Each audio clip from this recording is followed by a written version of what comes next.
মুহূর্ত। নিলয় ঘরে ঢুকেই দেখল শর্মী রান্নাঘরে রান্না করছে, আর সামনে বসে খেলনাবাটি ছড়িয়ে খেলছে ওদের 5 বছরের মেয়ে ঝুলন।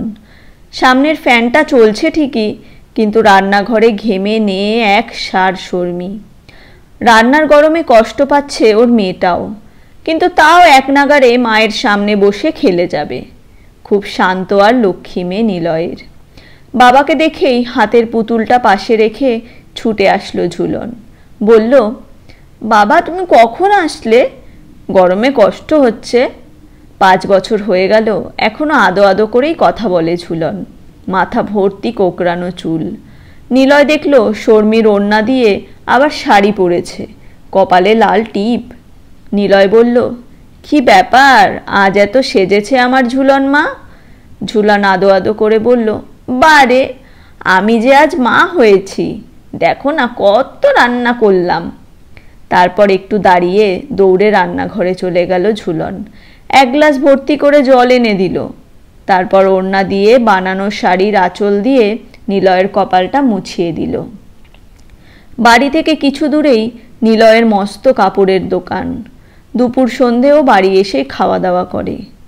যতবার দোকান থেকে আসে ততবার ওর ছোট্ট মেয়েটা এসে জল দিয়ে ওর কপালটা মুছিয়ে দেয়। নিলয় দেখল ঝুলন ওর গায়ে প্রায় লেপ্টে দাঁড়িয়ে আছে। নিলয় মজা করার জন্য বলল, ঝুলন মা, তুমি যখন বড় হয়ে যাবে, বিয়ে করে শ্বশুরবাড়ি চলে যাবে, তখন আমাকে কে এভাবে জল এনে দেবে? ঝুলন আরও সরে এসে নিলয়ের গায়ের কাছে দাঁড়ালো। তারপর মুখটা নিলয়ের ঘাড়ের মধ্যে গুজিয়ে দিল। নিলয় বুঝল বিয়ের নাম শুনে লজ্জা পাচ্ছে। বয়স যাই হোক, বিয়ের নামের সাথে খুব ছোট থেকেই মেয়েরা আবেগপ্রবণ হয়ে যায়। নিলয় মেয়ের মুখটা সামনে এনে বলল, বিয়ে হয়ে গেলে ঝুলন বাবাকে ছেড়ে চলে যাবে তো? ঝুলন এবার জোর গলায় বলল, আমি বিয়ে করবই না, বাবা মাকে ছেড়ে ঝুলন থাকতেই পারবে না। বলছে আর নাক টানছে। বিয়ের শব্দটার সাথে বাবা মাকে ছেড়ে যাওয়াটাও মেয়েদের খুব বাচ্চাবেলা থেকেই ভাবায়।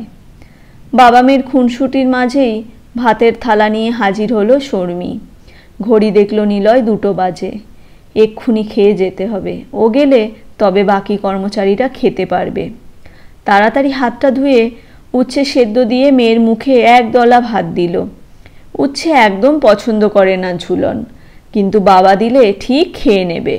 তারপর প্রতিটা পদ বাবার সাথে সাথে খাবে এই মেয়ে। অথচ একই জিনিস শর্মী যখন নিয়ে বসে, ঘন্টার পর ঘন্টা কাটিয়ে দেয় না খাওয়ার বাহানায়। শর্মী তাই রেগে গিয়ে বলে, বাপ সোহাগী হয়েছে। আজকাল তাই নিলয়ই খাইয়ে দেয় মেয়েকে। এই মেয়ে যেন নিলয়ের প্রাণ। অথচ শর্মীর প্রেগনেন্সির সময় প্রতি মুহূর্তে নিলয় চেয়েছিল ওর যেন একটা ছেলে হয়। কিন্তু যত বড় হচ্ছে মেয়ের প্রতি টানটা বেড়েই চলেছে নিলয়ের। আর লজ্জাও লাগে এটা ভেবে, কেন ছেলে চেয়েছিল। নিলয়ের খুব ভালো লাগে যখন মেয়ে ওর গায়ে লেপ্টে থাকে। মেয়ের গায়ের গন্ধটা সারাক্ষণ যেন নিলয়ের নাকে লেগে থাকে। ডাল দিয়ে ভাত মেখে মেয়ের মুখে দিতেই আবার সেই গন্ধটা পেল নিলয়। জোরে জোরে নাক টানতেই চোখ খুলে ফেলল নিলয়। দেখল সামনে দাঁড়িয়ে আছে ঝুলন। সেদিনের মতোই লাল টিপ, লাল শাড়ি। আজ আর মায়ের ওড়না নয়, সোনার জরির কাজের সত্যিকারের বেনারসি। মাথায় লেপ্টে আছে লাল রং। এটা আজ শুধু রং না, বাবা আর মেয়ের বিচ্ছেদের কারণ। সোনার গয়না লাল বেনারসিতে পুরো প্রতিমার মতো লাগছে মেয়েটিকে। এক দৃষ্টিতে দেখছে নিলয়।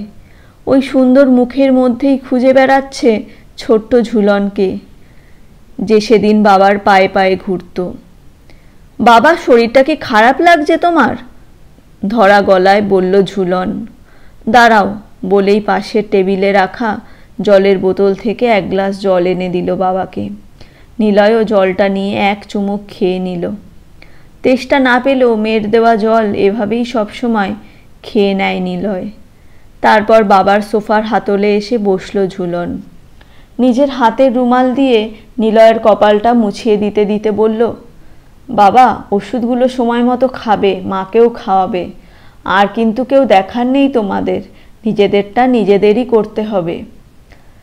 কি কঠিন মুহূর্তে দাঁড়িয়ে আছে দুজনে। কি করে কাটবে এই মুহূর্ত জানে না নিলয়। কাল থেকে পালিয়ে পালিয়ে বেড়াচ্ছেও। গায়ে হলুদ, বিয়ে, বাসি বিয়ে কোনো কিছুতেই ছিল না। বিয়ের নিয়ম ও দাদাকে দিয়েই করালো। ব্যস্ততার দোহাই দিয়ে এড়িয়ে গেছে সব কিছু। সিঁদুর পরার পর মেয়েটার দিকে একবারও তাকায়নি। নিলয় এক দৃষ্টিতে তাকিয়ে আছে। দেখে ঝুলন বলল, বাবা বলো না, তোমার কি শরীরটা খারাপ লাগছে? এভাবে সোফায় হেলান দিয়ে ঘুমিয়ে পড়লে? আমি ভয় পেয়ে গেছিলাম। এই কদিন তোমার খুব খাটনি গেছে, তাই না বাবা? বলেই নিলয়কে জড়িয়ে ধরল ঝুলন। বুকটা ফেটে যাচ্ছে নিলয়ের, কিন্তু চোখের জল ফেলা বারণ। মেয়ের মাথায় ঠোঁটটা ঠেকিয়ে মনে মনে ভাবছে, এই মুহূর্তটা যদি স্থির হয়ে যেত, সময়টা যদি আর না এগোতো, মেয়েটাকে আর যেতে না হতো, থেকে যেত এই বুকে। ঝুলন দিদি চল রে, কাকা চলো, শ্বশুরবাড়ির লোক তাড়া দিচ্ছে, বলছে এক্ষুনি রওনা না দিলে সূর্য ডুবে যাবে পৌঁছতে। মুহূর্ত থামলো কোথায়, আরো তাড়াতাড়ি এগিয়ে গেল। ঝুলন বাবাকে জড়িয়ে বসেই আছে। সত্যি এবার ছেড়ে দিতে হবে মেয়েকে। মেয়েকে বুকে নিয়েই উঠল নিলয়। ওভাবেই দরজা দিয়ে বেরিয়ে উঠোনে এসে দাঁড়ালো নিলয়। সেই উঠোন যেখানে 27 বছর আগে এইভাবেই 6 দিনের মেয়েকে বুকে আগলে নিয়ে ঢুকেছিল নিলয়। 27 বছর ধরে যত্ন করে বড় করে আবার ওই পথ দিয়েই পাঠিয়ে দিচ্ছে। মন্ত্র, আগুন আর মাথায় লেপ্টে থাকা লাল রং মেয়েটাকে আজ অন্য গোত্র করে দিল, পর করে দিল এক মুহূর্তে। কিন্তু রক্তটা, মনের টানটা পারবে কি কেউ কেড়ে নিতে? কেউ পারবে না। বাবা মেয়ের টান কোনো গোত্র আলাদা করতে পারে না। ছোট্ট ঝুলন হয়েই থেকে যাবেও আমার মনে। ভাবতে ভাবতেই ধান দুর্বা নিয়ে মেয়ের মাথায় দিয়ে বলল, ভালো থাকিস মা, স্বামী সন্তান নিয়ে সুখে থাকিস। আজ নিলয় বুঝতে পারছে, শুধু এই মুহূর্তটার জন্যই এখনো ঘরে ঘরে ছেলে সন্তানের এত চাহিদা। ওদের গোত্র বদলাতে হয় না, শিকড় ছেড়ে বেরিয়ে যেতে হয় না, মুহূর্তকে থামাতে হয় না। এবার কেঁদে ফেলল নিলয়। দেখল মেয়ে বেরিয়ে যাচ্ছে। হে ভগবান, এই মুহূর্তটা থামিয়ে দাও।